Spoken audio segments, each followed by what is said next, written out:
चलिए हिंदी खबर में आगे बढ़ते हुए हमारे साथ बातचीत करने के लिए बीजेपी से पिछड़ा वर्ग के सदस्य हैं डीसी लोधी हमारे साथ जुड़े हैं। डीसी लोधी जी, बहुत बहुत स्वागत करते हैं आपका।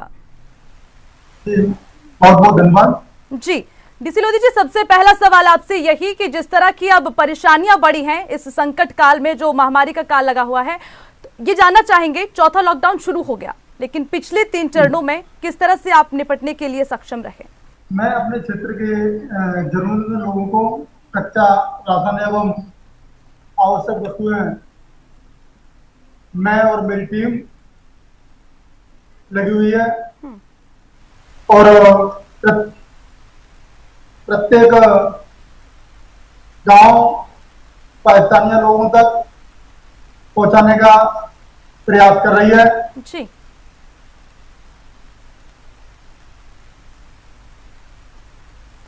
डीसी लोधी जी, ये भी आपसे समझेंगे कि इस वक्त क्या कुछ चुनौतियां आपके सामने है, क्योंकि लॉकडाउन का जो चौथा चरण है वो भी शुरू हो गया है। हालांकि रियायतें दी गई हैं लेकिन उसके साथ चुनौतियां भी बड़ी हैं।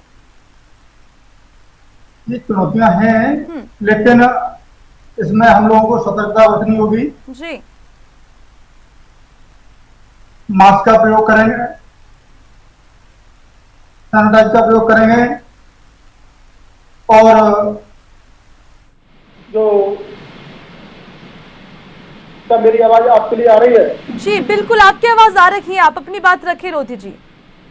कोरोना वायरस से निपटने के लिए हमारी सरकार ने जो अहम कदम उठाए हुए हैं, सामान्य दूरी रखें, जी, साबुन से हाथ धुलें। जी।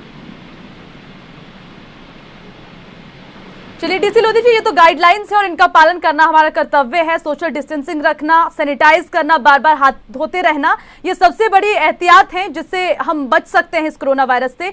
आप खुद पिछड़ा वर्ग के सदस्य हैं, आपसे ये समझना चाहेंगे कि अभी तक 3 चरण हो गए, चौथा चरण शुरू हो गया लॉकडाउन का। क्या आपकी ओर से जो है पिछड़ा वर्ग के लिए या जो तमाम लोग हैं उनके लिए सैनिटाइज की व्यवस्था या फिर कोई दूसरी सुविधाएं उन तक पहुंचाई गई हो, सफाई की व्यवस्था, इस तरह के कोई काम? मैम, हमारे क्षेत्र में जो बाहर से लोग आ रहे हैं उनके लिए हमारे द्वारा, हमारे माननीय सांसद जी के द्वारा, हमारे जिलाधिकारी के द्वारा, बाकी मेरी टीम के द्वारा भोजन की व्यवस्था, कच्चे राशन की व्यवस्था उपलब्ध कराई गई है और वो भी सैनिटाइज करके ही भोजन की व्यवस्था जो कराई गई थी। जी। डीसी लोधी जी, जरा ये भी साफ करें, जो लोग बाहर से आ रखे हैं, बहुत सारी हमने ऐसी तस्वीरें देखी कि वो पहुंचे हैं लेकिन ना खाने की व्यवस्था, ना पीने की व्यवस्था, ना कोई कंटेनमेंट की, ना कोई क्वारंटाइन सेंटर की सुविधा। क्या ऐसी कोई तस्वीरें आपके कासगंज में नजर आती हैं? नहीं, हमारे यहाँ कोई ऐसी तस्वीर नहीं है, लेकिन हमारे यहाँ जिलाधिकारी महोदय, एसएसपी महोदय, माननीय सांसद जी, इस भाजपा की पूरी टीम, जिलाध्यक्ष, हमारे प्रदेश कार्य समिति के सदस्य, मैं, मेरे जिलाध्यक्ष पिछड़े वर्ग के सारे लोग लगे हुए हैं और ऐसी समस्या नहीं है, नहीं हम लोग आने देंगे। चलिए डीसी लोधी जी, आखिरी सवाल ये आपसे जानना चाहेंगे, चौथा लॉकडाउन शुरू हो गया है तो किस तरह से आप इससे निपटने के लिए तैयार हैं? क्योंकि जितनी रियायतें मिली हैं, लोग अब आना जाना शुरू हो गया है, तो उसके साथ जहां लोग आवागमन करेंगे तो कोरोना भी मूवमेंट करेगा। उसके लिए आप कितने तैयार और क्या कुछ तैयारियां?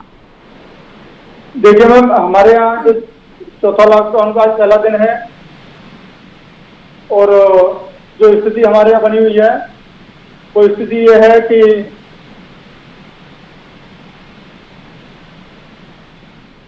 जी बताएं, आपकी आवाज सुन रहे हैं हम। नहीं, आवाज कट रही है। नहीं, आपकी आवाज पहुंच पा रही है हमारे तक, बताएं। हेलो जी। हाँ मैम, चौथा लॉकडाउन का मेरे यहाँ पहला दिन है और हमारे जिले की टीम और हम काफी सक्षम हैं और ऐसी समस्या नहीं आने देंगे। ठीक है, बहुत बहुत शुक्रिया आपका तमाम जानकारी के लिए और जो प्रयास आप कर रखे हैं और आगे भी आप तैयार हैं उसके लिए। तो हम यही चाहेंगे कि इस तरह से तैयारियां होती रहें और अपनी अपनी जिम्मेदारी सब निभाएं। बहुत बहुत शुक्रिया हिंदी खबर से बातचीत करने के लिए।